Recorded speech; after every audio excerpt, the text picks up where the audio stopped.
bahwa kami membutuhkan hati-Mu, kasih-Mu ya Tuhan, yang memampukan kami untuk melakukan apa yang Tuhan mau, bukan apa yang kami mau. Terima kasih Tuhan untuk kasih setia Tuhan yang tidak pernah berkesudahan. 2023 sebentar lagi akan berakhir. Kami ada di penghujung tahun 2023 ini Tuhan. Tapi satu hal yang kami percaya, bahwa kasih setia Tuhan tidak pernah berkesudahan. Rahmat-Mu selalu baru setiap pagi. Kami siap untuk menerima kebenaran firman-Mu, bersyukur untuk kehadiran-Mu Roh Kudus. Di dalam nama Tuhan Yesus Kristus kami berdoa dan bersyukur. Mari yang percaya dan mencintai Tuhan, kita katakan bersama-sama, amin. Kita berikan tepuk tangan buat Tuhan Yesus yang baik. Silakan duduk Bapak Ibu Saudara kasih dalam Tuhan. Puji Tuhan, pertama-tama saya ingin mengucapkan terima kasih pada Pak Gembala yang telah memberikan kesempatan buat saya bisa berbagi di penghujung tahun 2023 ini. Lumayan hari ini perjuangannya luar biasa. Saya baru pelayanan di salah satu gereja di daerah Dadap, Jakarta Barat. Saya pikir pujian penyembahan itu 20 atau 30 menit, ternyata 50 menit Bapak Ibu Saudara. Makanya saya sampaikan ke Mbak Yustiana, aduh Mbak sorry ini saya agak terlambat nih. Dan puji Tuhan GBI Jatinegara Timur walaupun gerejanya kecil tapi punya hati yang besar, yang memberikan kemurahan hati buat saya bisa menerima saya dalam keterlambatan ini. Puji Tuhan, berapa banyak yang merasakan kebaikan Tuhan sepanjang tahun 2023. Puji Tuhan ya, yang di rumah-rumah juga ya. Puji Tuhan ya, karena Tuhan mengasihi kita. Ya, Tuhan sayang sama kita sehingga kita bisa ada sebagaimana kita ada pada pagi hari ini. Nah, di minggu yang kedua ya, minggu ketiga hari ini ya, minggu ketiga di bulan Desember ini, kita akan belajar sama-sama satu topik, yaitu dipersatukan dan dipisahkan. Maksudnya apa sih dipersatukan dan dipisahkan? Yaitu damai sejahtera Tuhan yang mempersatukan kita dengan Tuhan. Tapi ternyata damai sejahtera Tuhan itu juga memisahkan kita dari keduniawian. Damai sejahtera Tuhan juga memisahkan kita dari keinginan untuk berbuat dosa. Ya, mari kita lihat di dalam Lukas 2 ayat 14.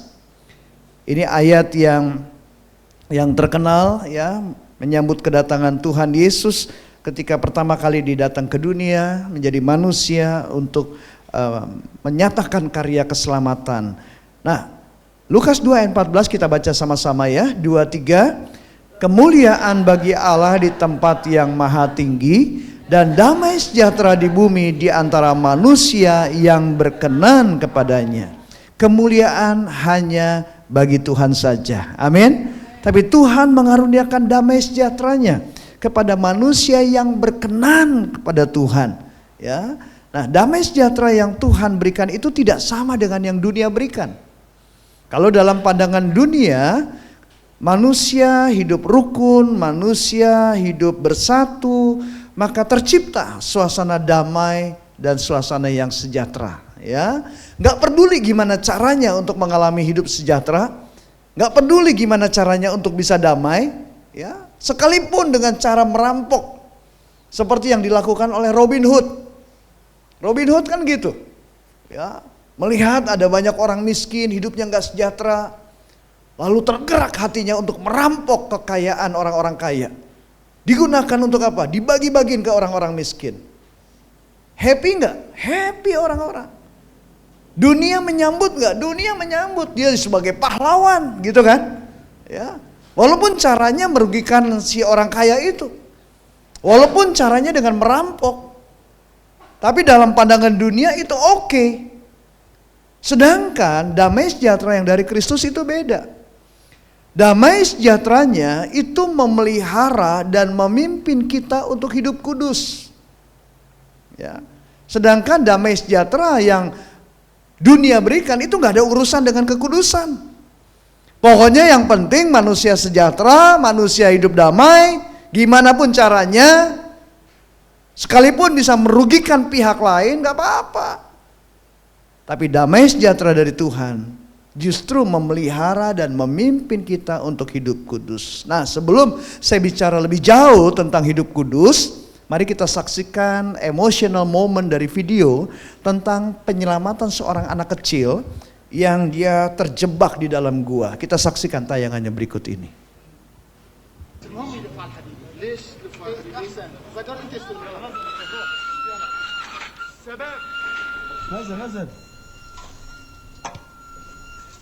نزل روح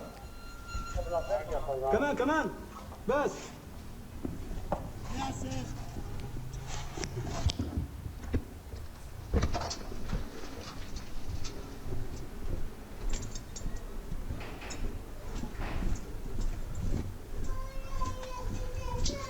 يلا يا عمو يلا جيدك يا عمو جيدك حبيبتي جيدك تعي حبيبتي تعي روح على الباب يلا بيدك هاي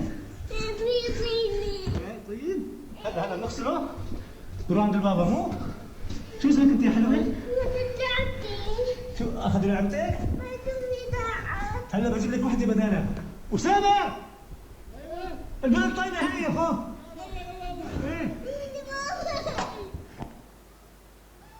اخو ياخذ تعال رجلك طلع تعال شوف بدك شوف ليش ايدك وهو من هون لا تخافي نزل كمان وصلك الكابل اخوي شلون اسامه يا رب بس لا تخاف يا عمو لا تخافي يلا روحوا يلا ما بيشي يا رب اصلح اسندوا يلا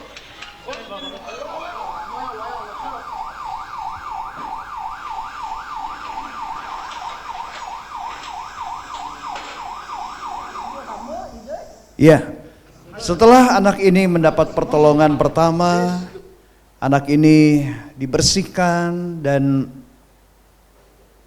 kembali dengan keluarganya. Nah saudara, anak kecil yang baru ditolong itu tidak dibiarkan untuk dia menangani kesehatannya sendirian. Dia juga nggak dibiarkan untuk dalam keadaan kotor kembali ke keluarganya, enggak. Petugas keselamatan pada waktu itu setelah menyelamatkan dia, seperti kita saksikan, kemudian anak ini dimandikan, dibersihkan, sehingga kembali kepada keluarganya dalam keadaan yang lebih baik.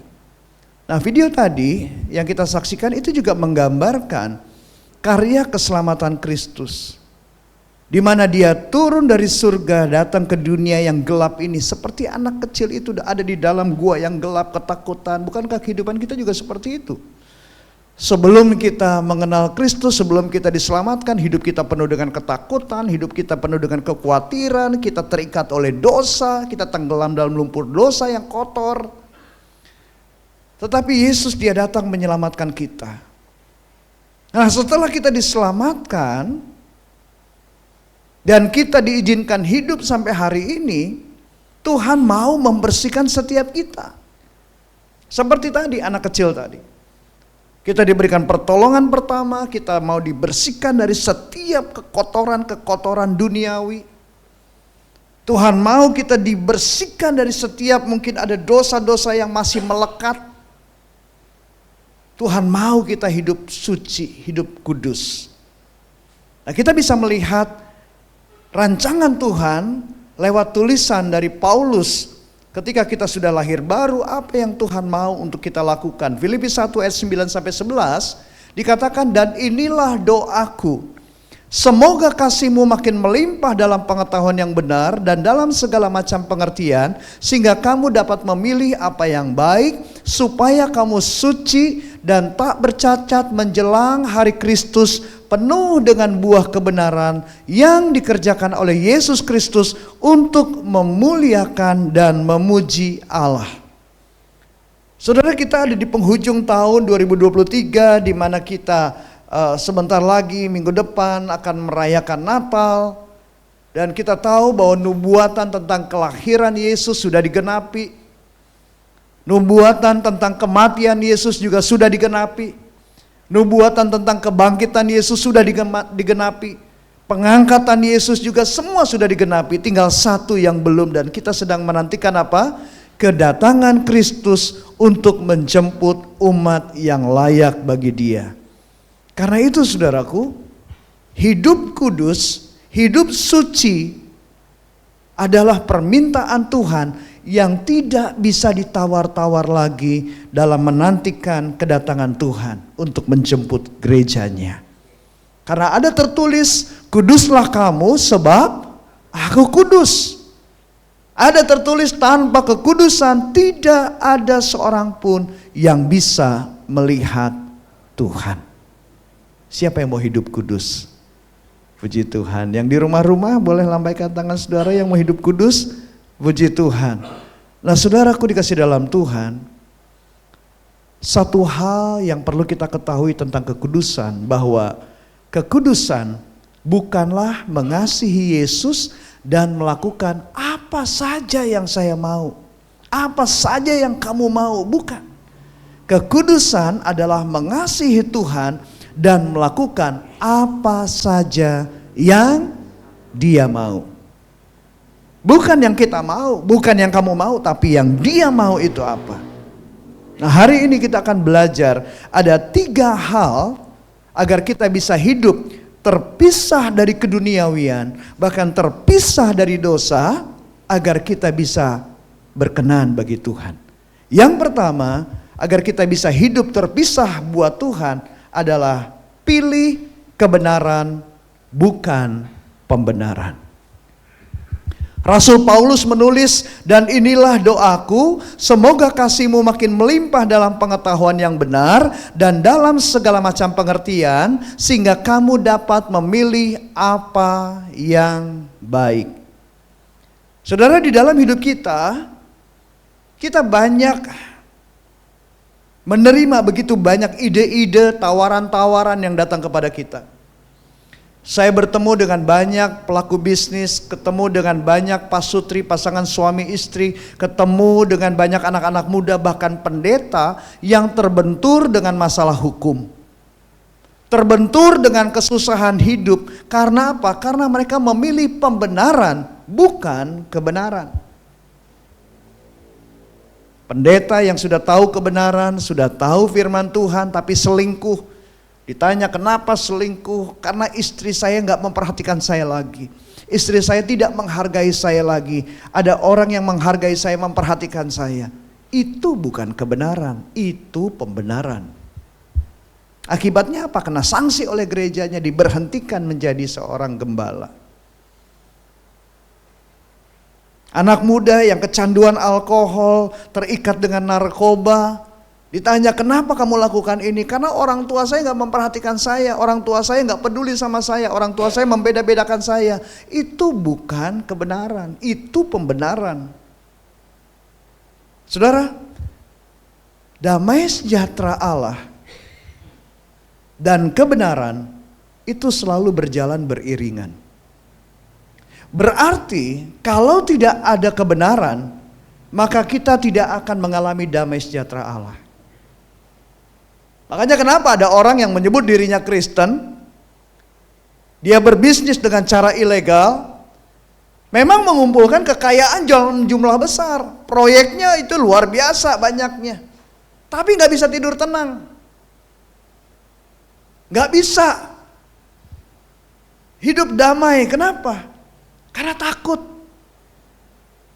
Kalau sampai ketahuan, bisa diciduk sama KPK. Karena dia takut.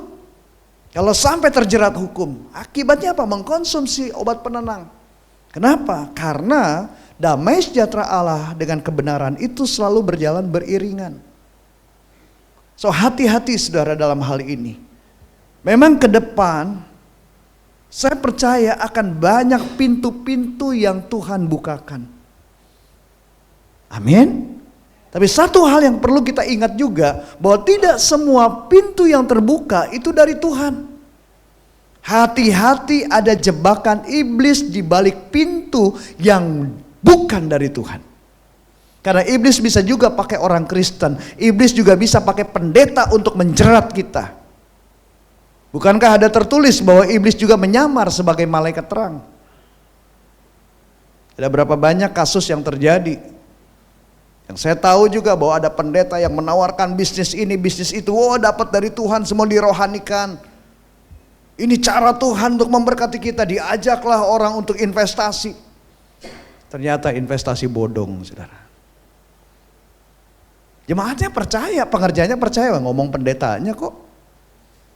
Bapak Ibu Saudara kasih dalam Tuhan, kita perlu memperoleh damai sejahtera dari Tuhan. Karena damai sejahtera dari Tuhan itu seperti wasit. Seorang wasit yang memimpin sebuah pertandingan.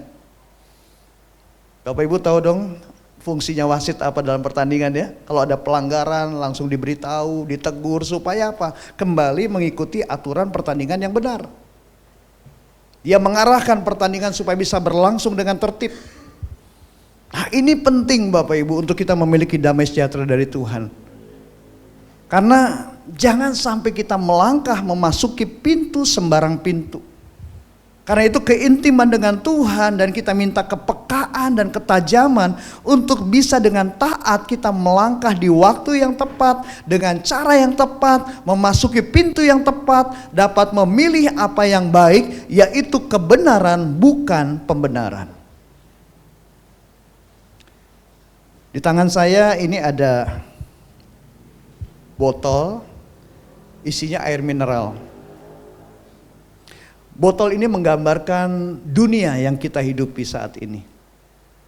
Air mineral ini gambaran manusia yang ada di dalamnya, termasuk kita. Warnanya jernih.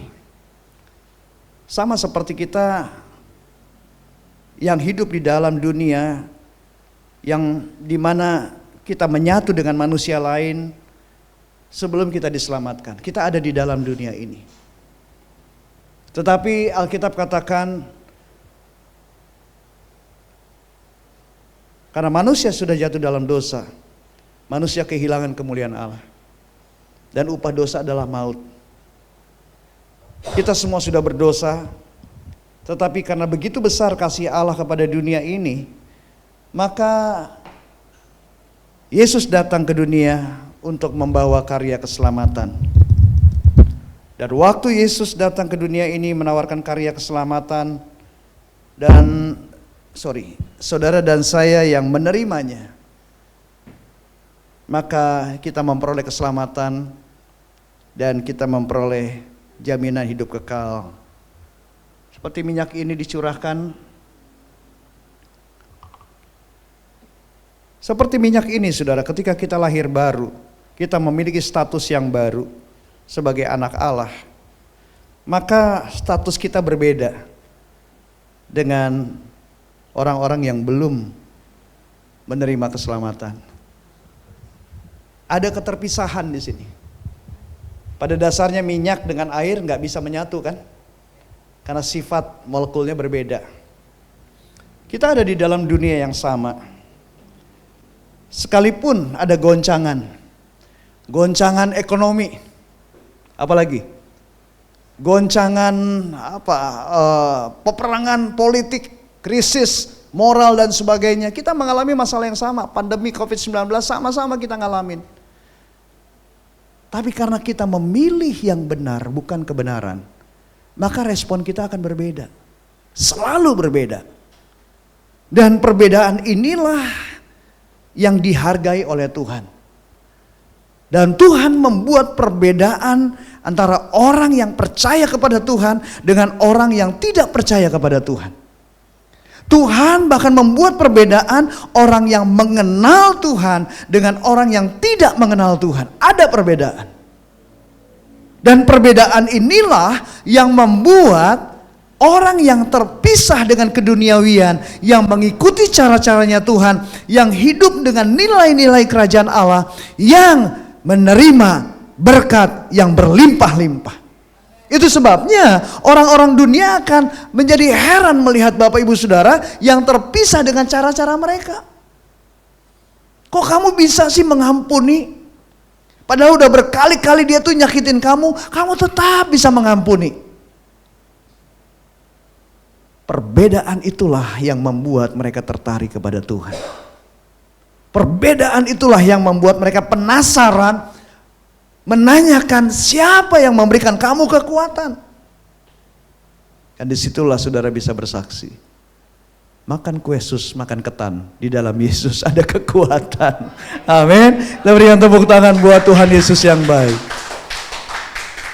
Jadi ketika kita fokus pada kebenarannya, maka isi pikiran kita pun juga dipenuhi dengan kebenaran.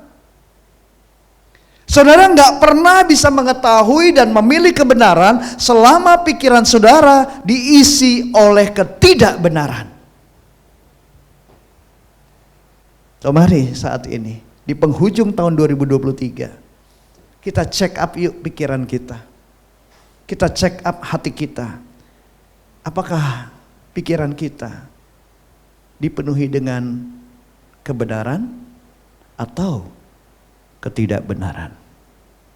Yang kedua, agar kita bisa hidup terpisah buat Tuhan, maka kita harus saring setiap informasi yang diterima. Rasul Paulus katakan di dalam Filipi 1 ayat 9, makin melimpah dalam pengetahuan yang benar dan dalam segala macam pengertian. Saudara, upah berkat yang kita terima ketika kita menyatu dengan kebenaran, kita tinggal dalam kebenaran, menjadikan Yesus sebagai pusat hidup kita, maka kita akan melimpah dengan pengetahuan dan pengertian. Kita butuh itu, saudara. Pengetahuan membuat kita tahu sesuatu yang kita nggak tahu, akhirnya kita tahu. Dan itu penting. Tapi pengertian membuat apa yang kita tahu itu bisa kita kembangkan. Sehingga bisa mendatangkan manfaat bagi banyak orang dan nama Tuhan dipermuliakan. Nah, kita hidup di era digital, kita hidup di era informasi. Ada begitu banyak informasi yang bisa kita terima. Begitu kita bangun pagi, biasanya kita cari Alkitab apa handphone dulu. Berapa banyak di antara kita yang cari handphone, mencari apa? Informasi. Ada info apa, ada kabar apa. Begitu juga saudara, ada banyak bisikan-bisikan yang datang dari orang-orang di sekitar kita, tapi tidak semua informasi itu perlu kita terima dan kita percayai. Kita harus jaga apa yang ada di dalam pikiran kita, kan? You are what you think. Saudara akan menjadi seperti yang saudara pikirkan. Beberapa orang-orang yang kami layani di ruang konseling, mereka punya problem anxiety, gambar diri yang rusak, emosi yang tidak bisa dikendalikan sehingga terjadi perpecahan dalam hubungannya dengan sesama. Dan kami menemukan bahwa penyebab terbesarnya adalah mereka menelan bulat-bulat informasi yang mereka terima. Nggak disaring, nggak difilter. Padahal Tuhan ada bersama dengan kita, Roh Kudus ada bersama dengan kita sebagai penolong, dan firman Tuhan itu bisa menjadi filter buat kita. Tapi karena pikirannya nggak dipenuhi dengan kebenaran, sehingga menelan bulat-bulat informasi yang diterima. Makanya kalau saudara mungkin mendengar atau tahu istilah FOMO, fear of missing out, takut kalau kehilangan berita gitu kan. Takut kalau nggak tahu apa-apa nih perkembangannya. Ada ketakutan seperti itu, FOMO. Yang lebih parah lagi ada yang namanya FOPO, fear of people opinion. Mengalami ketakutan karena opini orang-orang. Ya. Lebih peduli apa kata orang tentang diri kamu daripada apa kata Tuhan tentang kamu. Orang bilang orang sukses adalah orang yang hartanya berlimpah. Orang yang sukses adalah orang yang jabatannya tinggi. Dan kamu telan itu semua, kamu percaya itu. Dan kamu merasa tertekan, kenapa? Karena kamu gak merasa bahwa harta kamu berlimpah. Jabatan kamu juga gak tinggi di pekerjaan, berarti gue gak sukses dong. Akhirnya tertekan. Percaya dengan omongan kata orang, Tuhan hanya mengasihi orang-orang yang pelayanan di gereja. Jadi kalau kamu gak pelayanan di gereja, kamu gak dikasihi sama Tuhan. Waduh. Jadi stres deh. Untuk apa gue jadi orang Kristen kalau gue gak dikasih sama Tuhan? Nah, akibatnya apa? Karena pikirannya salah, tindakannya juga jadi salah. Karena percaya apa kata orang, orang yang sukses adalah orang yang kaya, nggak peduli gimana caranya, akibatnya apa? Berjudi. Supaya apa? Supaya cepat kaya. Yang akhirnya bukan kaya, malah jadi bangkrut, habis hartanya karena berjudi. Ya kan? Akhirnya hidupnya bukan malah makin baik, makin hancur, saudara. Ada tertulis di dalam Alkitab, damai sejahtera yang Tuhan berikan itu memelihara hati dan pikiran kita. Dalam bahasa Yunaninya, memelihara itu artinya flureo. Flureo itu artinya seperti sepasukan tentara yang menjaga hati dan pikiran kita. Nah, kita penting, kita perlu memiliki damai sejahtera Allah karena begitu banyak info-info, suara-suara yang kita dengar. Tahun 2024 adalah tahun yang suram bagi perekonomian global. Orang dunia katakan begitu. Ya mungkin yang terlihat seperti itu. Tapi kita kalau punya filter yang kuat, kita akan berkata orang percaya. Orang benar hidup bukan hanya karena melihat, tapi karena percaya janji Tuhan. Ada tertulis, cari dulu kerajaan Allah dan kebenarannya, maka semuanya akan ditambahkan kepadamu. Ada yang mengatakan tahun 2024 akan semakin banyak orang yang nganggur, kehilangan pekerjaan. Mungkin yang terlihat seperti itu. Tapi orang benar hidup bukan karena melihat, tapi karena percaya. Ada tertulis, apapun yang kamu kerjakan, lakukan dengan segenap hatimu seperti untuk Tuhan. Karena dari Tuhanlah kamu akan menerima upah. Karena Kristus adalah Tuhan dan kamu adalah hambanya. Saudara, saya terinspirasi dengan kehidupan Daniel, Sadrah, Mesak, Abednego. Mereka adalah orang benar, tapi tinggal di kerajaan Babel. Kerajaan di mana raja dan orang-orangnya bukan orang benar. Dan saya membayangkan, saudara, perjuangan Daniel untuk menjaga kekudusan di tengah-tengah manusia yang tidak mengenal kekudusan. Saya membayangkan ketika Daniel diminta untuk menyembah raja, tapi dia kan menolak. Dia hanya mau menyembah Tuhan aja. Saya membayangkan, saudara, mungkin ada yang berkata, udah Daniel, sembah aja raja, apa susahnya sih daripada dimasukin ke gua singa. Itu singa loh Daniel, bukan kucing. Begitu juga Sadrah, Mesak, Abednego. Udahlah, apa susahnya sih nyembah Nebukadnezar. Daripada kamu dimasukin ke gua api, itu bukan ruang sauna. Apalagi apinya dipanaskan 7 kali lipat daripada biasanya. Tuh, lihat. Orang yang nganterin kalian aja mati karena panasnya api itu. Tetapi damai sejahtera Allah memimpin mereka untuk tetap memilih kebenaran, bukan pembenaran. Damai sejahtera Allah memelihara hati dan pikiran mereka, sehingga mereka tidak goyah imannya, sekalipun harus melangkah ke gua singa, sekalipun harus melangkah ke dapur api. Justru disitulah mereka mengalami penyertaan Tuhan. So hari ini, kalau saudara mendengar info-info yang bisa menggoyahkan iman saudara, kalau saudara mendapatkan tawaran-tawaran, jangan telan bulat-bulat saudara, tapi saring informasi yang kita terima.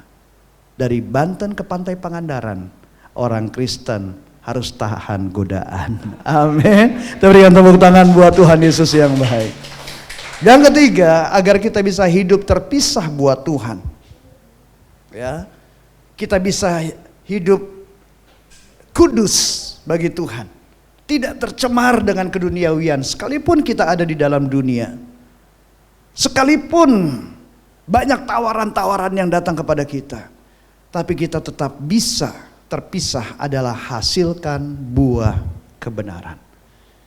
Damai sejahtera Allah memimpin kita menghasilkan buah kebenaran.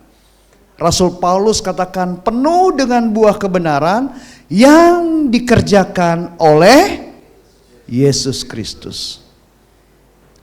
Saudara, kita mengenal Tuhan Yesus adalah pribadi yang baik. Betul ya? Alkitab menyatakan bahwa Tuhan Yesus adalah pribadi yang bisa dan suka menyembuhkan orang yang sakit. Alkitab menyatakan bahwa Yesus adalah jagonya, ahlinya pembuat mujizat. Kita belajar dari Alkitab bahwa Yesus adalah pribadi yang murah hati, yang suka mengampuni.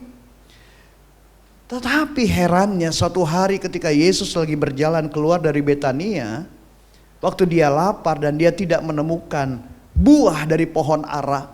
Dia melihat ada pohon ara yang udah rindang, dia datangi pohon itu, tapi gak ada buahnya. Dia apain sama Yesus? Dikutuk. Kok ngeri sih? Pribadi yang kita tahu murah hati, pribadi yang lembut, kok pohon ara dikutuk?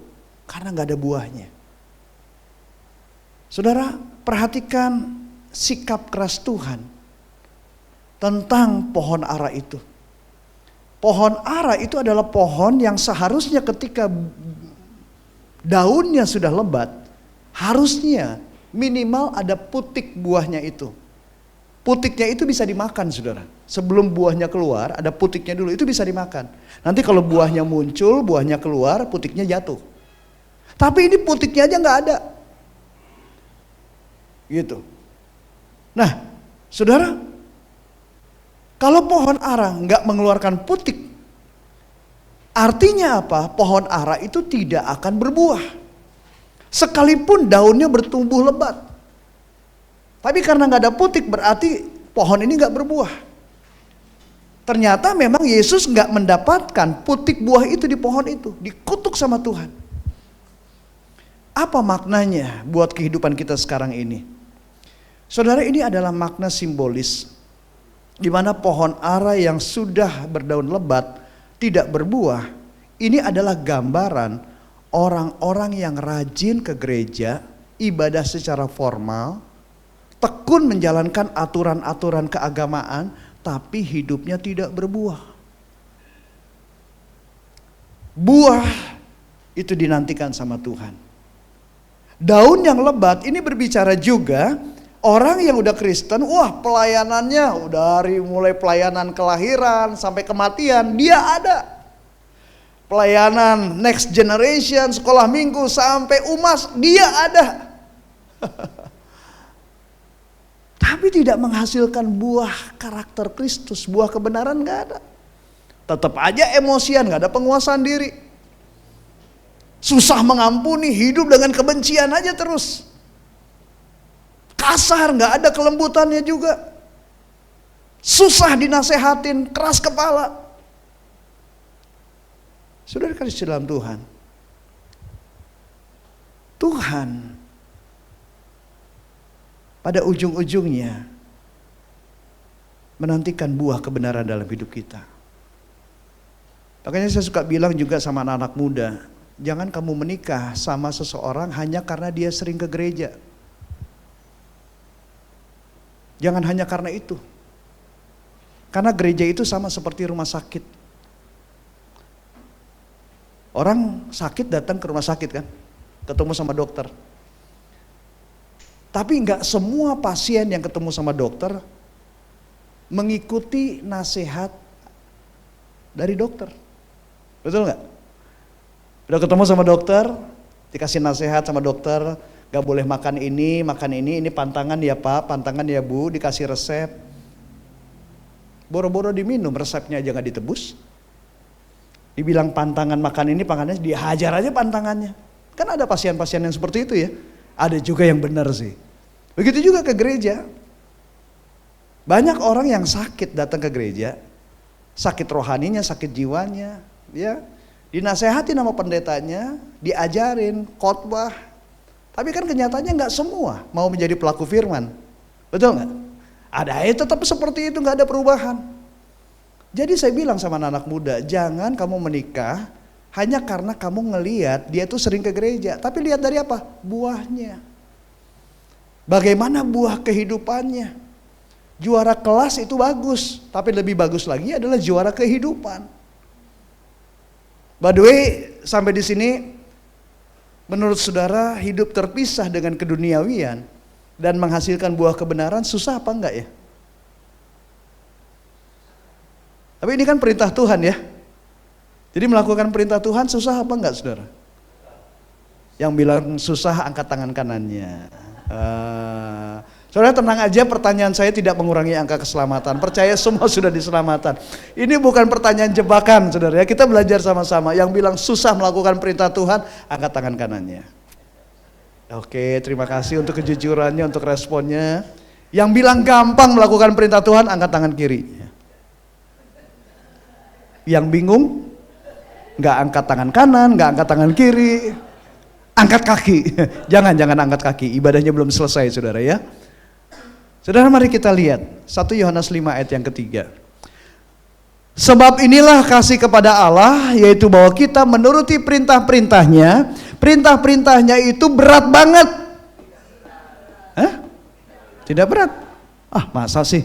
Yuk kita baca sama-sama ya, 2, 3. Sebab inilah kasih kepada Allah, yaitu bahwa kita menuruti perintah-perintahnya. Perintah-perintahnya itu tidak. Jadi melakukan perintah Tuhan, terpisah dari keduniawian, terpisah dari perbuatan dosa, menghasilkan buah kebenaran itu tidak. Kenyataannya. Jadi gimana dong? Firman Tuhan bilang nggak berat, tapi kenyataannya berat. Kuncinya di sini adalah inilah kasih kepada Allah. Saudara, kita bisa mengalami kasih Allah dan kita mengasihi Allah kalau kita menyatu dengan Dia. Kalau kita nggak menyatu dengan Dia, yang ada apa? Kita mengandalkan kekuatan sendiri. Seperti sarung tangan ini. Sarung tangan ini kalau dalam keadaan kosong nggak bisa ngangkat botol. Botol besar, botol kecil nggak bisa, iPad nggak bisa, apalagi mindahin mimbar ini nggak bisa. Perlu apa? Perlu ada tangan yang masuk ke dalam sarung tangan ini. Nah, ketika ada tangan yang masuk ke dalam sarung tangan ini, maka sarung tangan ini nggak lemes lagi, tapi jadi keras nih. Bisa digerakin gini. Bisa dipakai ngangkat botol kecil, botol besar, angkat mimbar juga bisa. Nah, sarung tangan ini menggambarkan hidup kita, diri kita. Tangan yang ada di dalam ini menggambarkan Tuhan. Yesus bilang, di luar aku kamu tidak bisa berbuat apa-apa. Tapi kalau kita menyatu dengan Dia, walaupun bagi manusia itu mustahil, bagi Allah tidak ada yang mustahil. Amin. Bukan karena kuat dan gagah kita, tapi oleh karena Rohku, kata Tuhan. Kita kembali kepada apa yang dikatakan oleh Paulus. Paulus katakan penuh dengan buah kebenaran yang dikerjakan oleh Yesus Kristus. Jadi yang mengerjakan siapa? Yesus Kristus. Bagian kita adalah percaya dan taat aja lakukan. Nah, waktu kita percaya, kita taat, kita menyatu dengan Dia, maka kita jadi kuat. Kita bisa bergerak ini. Tangan kita bisa bergerak sesuai dengan pimpinan Roh Kudus. Ya. So hari ini, siapa yang mau menghasilkan buah kebenaran, lambaikan tangan saudara. Puji Tuhan. Menyatu dengan Tuhan. Amin. Jangan mengandalkan kekuatan sendiri, tapi andalkan Tuhan. So hari ini kita belajar 3 hal supaya kita hidup terpisah dari Tuhan. Terpisah dari keduniawian dan menyatu dengan Tuhan. Yang pertama, pilih kebenaran bukan pembenaran. Yang kedua, saring setiap informasi yang diterima. Dan yang ketiga, hasilkan buah kebenaran. Kalau disingkat apa? Pisah. Ya. Nah, ketika kita menerima damai sejahtera Tuhan, maka next, damai sejahteranya memisahkan kita dari keduniawian, tetapi menyatukan kita dengan Tuhan sejak saat ini sampai pada kekekalan. Amin. Apakah yang saya sampaikan bisa membantu saudara? Puji Tuhan. Ikan hiu makan tomat. I love you so much. Tuhan memberkati. Mari kita berdoa. Tuhan, kami bersyukur, terima kasih untuk firman-Mu yang kami sudah pelajari bersama, renungkan bersama. Terima kasih Tuhan untuk damai sejahtera-Mu ya Tuhan, yang Tuhan anugerahkan dalam hidup kami. Berikan kami Tuhan kekuatan untuk terus hidup terpisah bagi Tuhan. Kami mau terpisah dari keduniawian, dan kami mau menyatu dengan Tuhan. Berkati anak-anak-Mu Tuhan, jemaat-Mu ya Tuhan di GBI Jatinegara Timur ini, untuk terus memilih kebenaran, bukan pembenaran. Dan oleh anugerah-Mu, oleh karena kepenuhan firman dan roh-Mu ya Tuhan, jemaat-Mu bisa menyaring setiap informasi yang diterima. Dan kebersamaan dengan Tuhan membuat jemaat-Mu bisa hidup menghasilkan buah kebenaran untuk kemuliaan nama Tuhan. Terima kasih Tuhan, kami bersyukur di dalam nama-Mu Tuhan Yesus Kristus kami berdoa. Mari yang percaya dan mencintai Tuhan, kita katakan bersama-sama, amin, amin. Tuhan Yesus memberkati.